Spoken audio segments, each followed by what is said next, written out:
اپنے اپنے سوالوں کے جواب دیے. پروگرام بہت اچھا رہا. انشاءاللہ ایسی کوششیں اور ہوتی رہیں گی. ایک شعر میں کہنا چاہتی ہوں: راز حیات پوچھ لے خضر خجستہ گام سے، زندہ ہر ایک چیز ہے کوشش نا تمام سے. خدا تجھے کسی طوفان سے آشنا کر دے کہ تیرے بحر کی موجوں میں اضطراب نہیں. تجھے کتاب سے ممکن نہیں فراق کہ تو کتاب خواں ہے مگر صاحب کتاب نہیں.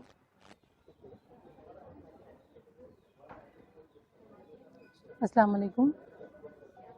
جہاں میں اہل ایمان صورت خورشید جیتے ہیں، جہاں میں اہل ایمان صورت خورشید جیتے ہیں، ادھر ڈوبے ادھر نکلے، ادھر ڈوبے ادھر نکلے.